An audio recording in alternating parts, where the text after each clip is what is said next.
നമസ്കാരം.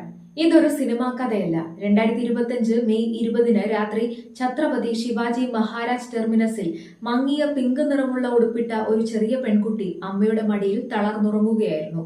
സോലാപൂരിൽ നിന്നുള്ള സാധാരണക്കാരായ അവളുടെ മാതാപിതാക്കൾ അച്ഛന്റെ ചികിത്സയ്ക്കായാണ് മുംബൈയിലെത്തിയത്.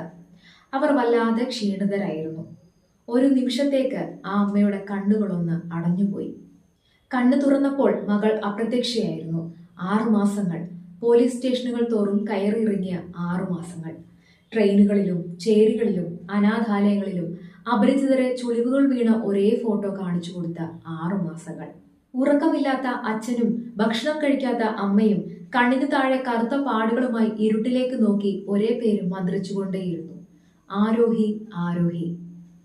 1000 കിലോമീറ്റർ അകലെ വാരണാസിയിൽ സ്വന്തം പേര് പോലും ഓർമ്മയില്ലാത്ത ഒരു ചെറിയ പെൺകുട്ടി കാശി എന്ന പേരിൽ വളരുന്നുണ്ടായിരുന്നു. ജൂണിൽ റെയിൽവേ ട്രാക്കിന് സമീപം നഗ്നപാതയായി കരയുന്ന നിലയിലാണ് അവളെ കണ്ടെത്തിയത്. അനാഥാലയം അവൾക്ക് ഭക്ഷണവും കിടക്കയും പുതിയൊരു പേരും നൽകി.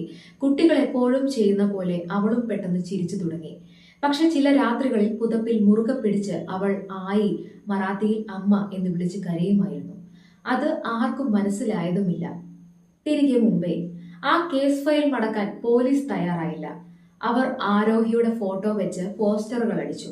ലോക്മാന്യ തിലക് മുതൽ ഭുസാവൽ വരെയും വാരണാസി കാൻ വരെയും എല്ലാ പ്ലാറ്റ്ഫോമുകളിലും അത് പതിപ്പിച്ചു. അവർ പത്രപരസ്യങ്ങൾ നൽകി, വാതിലുകളിൽ മുട്ടി, പത്രപ്രവർത്തകരോട് സഹായം അപേക്ഷിച്ചു. പ്രതീക്ഷ നിലനിർത്താൻ 6 മാസം എന്നത് വലിയൊരു കാലയളവാണ്. പക്ഷെ ചില ഉദ്യോഗസ്ഥർ സ്വന്തം കുട്ടിയുടേതെന്ന പോലെ അവളുടെ ഫോട്ടോ ഷർട്ടിന്റെ പോക്കറ്റിൽ കൊണ്ടു നടന്നു. ഒടുവിൽ നവംബർ 13 വാരണാസിയിലെ ഒരു പ്രാദേശിക ലേഖകൻ ആ പോസ്റ്റർ ശ്രദ്ധിച്ചു. പെട്ടെന്ന് അയാൾക്ക് എന്തോ ഓർമ്മ വന്നു. ഉറക്കത്തിൽ മറാത്തി വാക്കുകൾ സംസാരിക്കുന്ന ഒരു കുട്ടിയെ അയാൾ കണ്ടിരുന്നു. അയാൾ ഒരു ഫോൺ കോൾ ചെയ്തു. പിറ്റേന്ന് രാവിലെ മുംബൈ പോലീസ് ഇൻസ്പെക്ടർ വാരണാസിയിലേക്ക് ഒരു വീഡിയോ കോൾ ചെയ്തു. സ്ക്രീനിൽ പിങ്ക് ഫ്രോക്ക് ഇട്ട ആ പെൺകുട്ടി തെളിഞ്ഞു.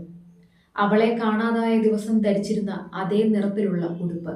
മുംബൈയിൽ ഉദ്യോഗസ്ഥന് പിന്നിൽ നിന്ന് അമ്മ മകളെ കണ്ട് ശബ്ദമില്ലാതെ കുഴഞ്ഞു വീണു. അച്ഛൻ അത് തന്നെ ആവർത്തിച്ചു: അതെന്റെ ആരോഹിയാണ്, എന്റെ കുഞ്ഞ്. വിമാനമിറങ്ങിയപ്പോൾ മുംബൈ ക്രൈംബ്രാഞ്ച് മുഴുവൻ അവരെ കാത്തു നിൽക്കുകയായിരുന്നു. ബലൂണുകളും ആകാശ നീല നിറത്തിലുള്ള പുതിയ ഉടുപ്പും അവർ വാങ്ങിയിരുന്നു.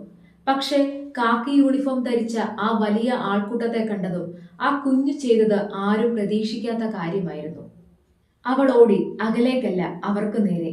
കൈകൾ വിരിച്ച് അവൾ അടുത്തുള്ള ഉദ്യോഗസ്ഥന്റെ അടുത്തേക്ക് ചാടി ചിരിച്ചു. 6 മാസമായി ആർക്കും കേൾക്കാൻ കഴിയാതിരുന്ന, ലോകത്തിന് നഷ്ടപ്പെട്ട നിഷ്കളങ്കമായ ചിരി. കഠിനമായ പലതും കണ്ടു മരവിച്ച ആ ഉദ്യോഗസ്ഥന്റെ കണ്ണുകൾ നിറഞ്ഞു. സ്വന്തം കുടുംബാംഗത്തെ എന്ന പോലെ അവൻ അവളെ എടുത്തുയർത്തി. അവൾ അവന്റെ കഴുത്തിലൂടെ കൈകൾ ചുറ്റിപ്പിടിച്ചു. നടക്കാൻ പോലും കഴിയാത്ത വിധം കരയുകയായിരുന്നു മാതാപിതാക്കൾ. അതിനാൽ പോലീസുകാർ മകളെ അവരുടെ അടുത്തേക്ക് കൊണ്ടുപോയി. അവൾ സത്യമാണോ എന്ന് ഉറപ്പുവരുത്താൻ എന്ന പോലെ അമ്മ അവളുടെ മുഖത്ത് വീണ്ടും വീണ്ടും തൊട്ടുനോക്കി. അച്ഛൻ മുട്ടുകുത്തി മകളുടെ കുഞ്ഞു കാലുകളിൽ തലവെച്ച് ദൈവത്തിന് മാത്രം മനസ്സിലാകുന്ന വാക്കുകൾ പറഞ്ഞ് പൊട്ടിക്കരഞ്ഞു. ഇതൊന്നും അറിയാതെ ആ കുഞ്ഞ് ചിരിച്ചുകൊണ്ടേയിരുന്നു. താൻ ഒരു പോലീസ് സ്റ്റേഷൻ മുഴുവൻ കരയിപ്പിക്കുകയാണെന്ന് അവൾ അറിഞ്ഞതേയില്ല. 6 മാസത്തെ ഇരുട്ട് ഒരൊറ്റ ആലിംഗനത്തിൽ അവസാനിച്ചു. ചിലപ്പോൾ കാക്കിക്കുപ്പായം കള്ളന്മാരെ പിടിക്കാൻ മാത്രമല്ല, വഴിതെറ്റിയ കുട്ടികളെ അമ്മയുടെ ഹൃദയത്തിലേക്ക് തിരികെ എത്തിക്കാനും കൂടിയാണ്.